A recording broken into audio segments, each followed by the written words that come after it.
శ్రీమాత్రే నమ. జయ గురు దత్తాత్రేయ నమ.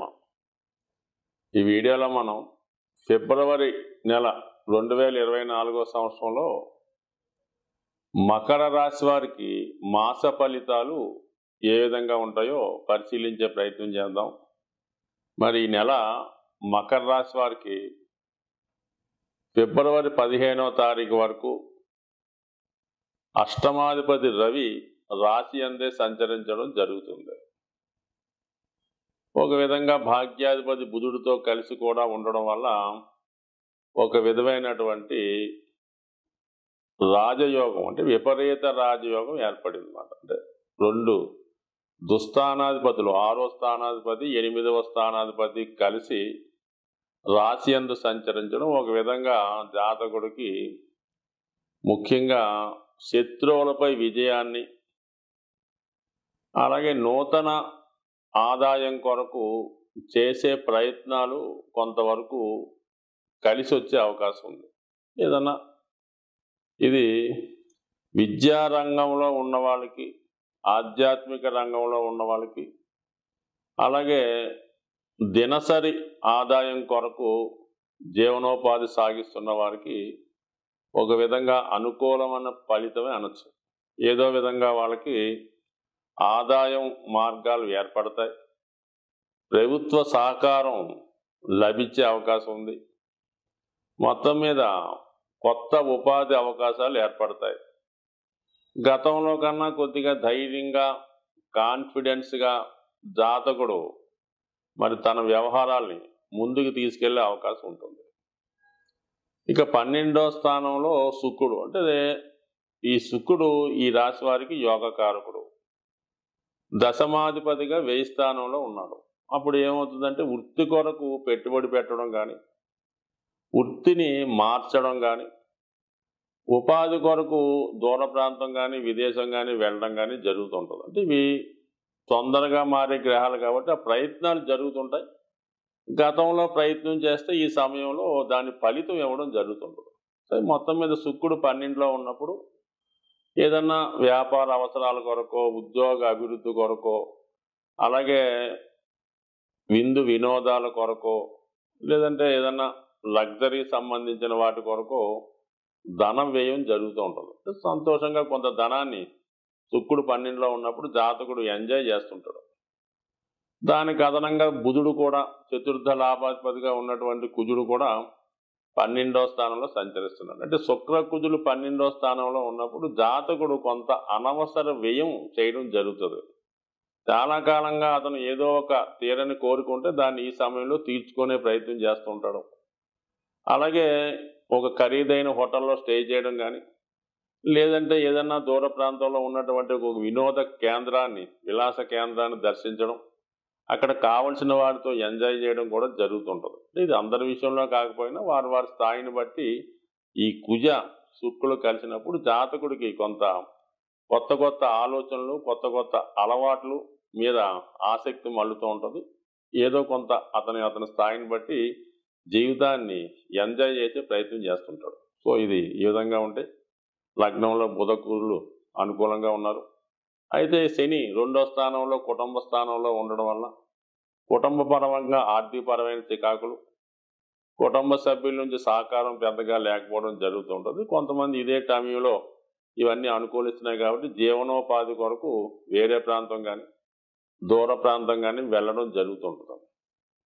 ఇక శని భగవానుడు కూడా రాహు నక్షత్రంలో సంచరిస్తున్నాడు కాబట్టి, రాహు 3వ స్థానంలో ఉన్నాడు కాబట్టి కొంతవరకు కొత్త ఉపాధి అవకాశాలు ఏర్పడే అవకాశం ఉంది. అంటే చాలా కాలంగా ఉన్నటువంటి ప్రభావం వల్ల జీవితంలో ఏదన్నా ఒక వ్యాపారం ఏదో చేసి బాగా నష్టపోయిన వాళ్ళు తిరిగి మళ్ళా వాళ్ళ జీవనోపాధి కొరకు వేరే ప్రాంతంలో కొత్తగా లైఫ్ని స్టార్ట్ చేసే సూచనలు జాతకంలో కనబడుతూ ఉంటాయి. సో ఏదైనా మొత్తం మీద జాతకుడు కొత్త జీవన ఉపాధిని, కొత్త జీవితాన్ని ప్రారంభించే సమయం రావడం జరిగింది. ఇక్కడ నుంచి అయినా కొంత అభివృద్ధి జాతకుడికి వచ్చే అవకాశం ఉంది. మరి ఈ గ్రహాల అనుకూలత వల్ల మరి ఎక్కువగా 4, 12 స్థానాల అధిపతులు ఎక్స్చేంజ్, అంటే చతుర్థాధిపతిగా ఉన్నటువంటి కుజుడు 12లో ఉన్నాడు, 12వలో ఉన్నటువంటి గురువు 4వ స్థానంలో ఉన్నాడు కాబట్టి ప్లేస్ ఆఫ్ చేంజ్ జరుగుతుంది. సో ఇది భార్య ప్రోత్సాహంతోనో ఏదైనా ఒక స్త్రీ ప్రోత్సాహంతో మీరు ప్లేస్ ఆఫ్ చేంజ్ రావడం జరుగుతుంది. అదే ప్లేస్ ఆఫ్ చేంజ్ తర్వాత ఖచ్చితంగా బాగుంటుంది, ఇందులో ఎటువంటి సందేహం లేదు. కాబట్టి మీరు మరి ఖచ్చితంగా మరి మీ స్థాయిని బట్టి మరి బాగా ఈ ఏలినాటి శని ప్రభావంలో ఇబ్బంది పడిన వారు, ఆల్రెడీ జీవనోపాధి కోల్పోయి ఏం చేద్దామని ఆలోచిస్తున్న వారు ముందు మీకు అనుకూలమైనటువంటి ఒక కొత్త ప్రాంతానికి మారి అక్కడ మీ జీవనోపాధి సాగించడం వల్ల 100% మీ యొక్క జీవన విధానం తిరిగి పునఃప్రారంభం అవుతుంది. తిరిగి నెమ్మదిగా మీ యొక్క పాత వైభవాన్ని తిరిగి పొందే అవకాశం ఉంటుంది. కాబట్టి ఏమాత్రం ఆలోచన లేకుండా ఏదైనా అవకాశం వచ్చినప్పుడు మీరు ప్లేస్ మారండి, 100% బాగుంటుంది, అందులో ఏం పర్వాలేదు.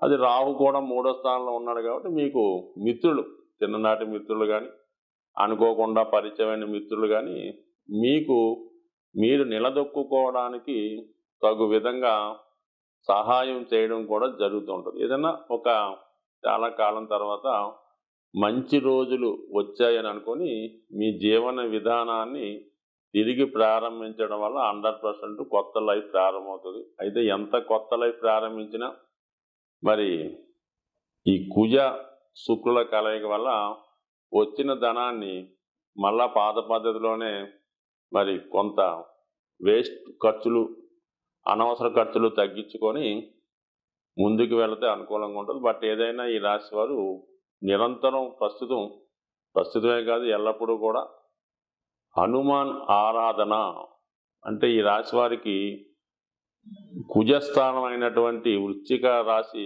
బాధక స్థానం, అందులో కుజుడు బాధకుడు. అటువంటి కుజుడు యొక్క అనుగ్రహం ఉంటేనే జాతకుడు జీవితంలో అభివృద్ధి చెందుతూ ఉంటాడు.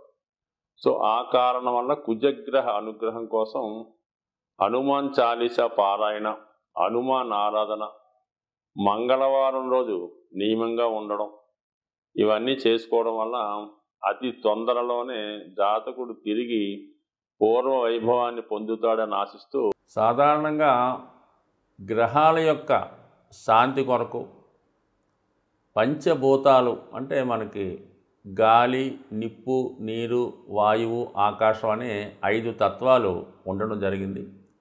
దీన్నే మనం ఈ పూజాధికారులు నిర్వహించేటప్పుడు పంచోపచార పూజ అని చేయడం జరుగుతూ ఉంటుంది. సో ఇందులో ముఖ్యంగా శని భగవానుడు యొక్క అనుగ్రహం కోసం మరి శని భగవానుడు వాయుతత్వ రాశి అవ్వటం వల్ల ధూపంతో పూజించడం వల్ల, అంటే మీకు సాధారణంగా శివాలయాల్లో కానీ అమ్మవార్లకు కానీ ఈ సాంబ్రాణి ధూపం ఎక్కువగా వేస్తూ ఉంటారు. సో అది సింపుల్గా అగరబత్తీలు వెలిగించడం.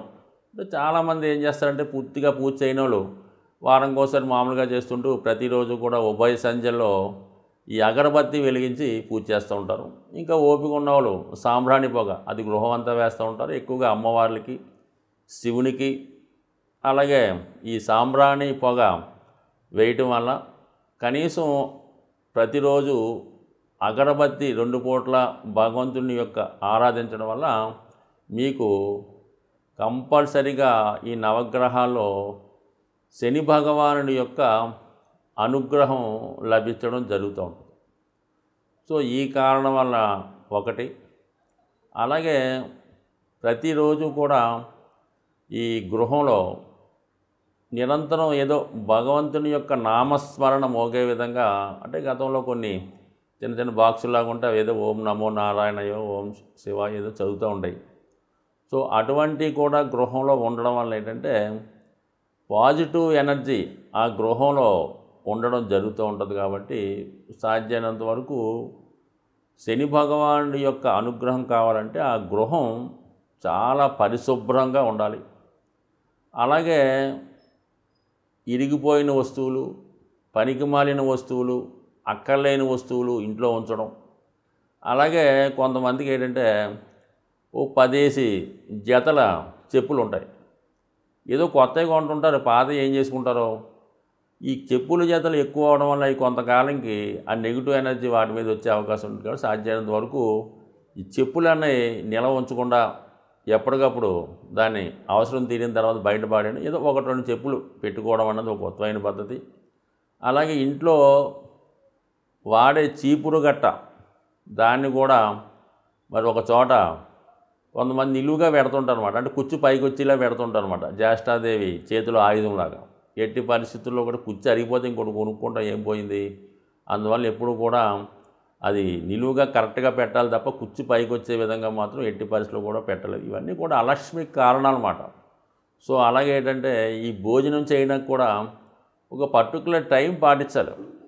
ఏ టైంలో పడితే ఆ టైంలో తినడం, ఎక్కడ పడితే అక్కడ తినడం, ఈ టీవీలు చూస్తూ ఈ మంచాల మీద కుర్చీల్లో సేరబడి ఈ విధంగా భోజనం చేయడం, ఏదో ప్లేట్లో భోజన పదార్థాలు ఉడించుకొని తినడం, ఇవన్నీ కూడా ఐశ్వర్యప్రదం కాదు. ఇవన్నీ కూడా శనిని ఆహ్వానించే ఇండికేషన్స్ అన్నమాట. ఈ అనాచార పనులన్నీ కూడా శనిని ఆహ్వానిస్తుంటాయి. అలాగే శుభ్రమైనగా ఉండడం, శుభ్రంగా భోజనం చేయడం, అలాగే ఆహార పదార్థాలు కూడా జాగ్రత్తగా వినియోగించడం, ఇవన్నీ కూడా లక్ష్మీదేవి అనుగ్రహానికి పాత్రలు అవుతూ ఉంటాయి. కాబట్టి సో ఏదైనా శని భగవానుడి యొక్క అనుగ్రహం కావాలనుకున్న వాళ్ళు ప్రతి పని కూడా పద్ధతి ప్రకారం నియమానుసారం చేసుకోవడం వల్ల వాళ్ళు కంపల్సరీగా శని భగవానుడు టాప్ రేంజ్లోకి తీసుకెళ్లే అవకాశం ఉంటుంది. స్వస్తి.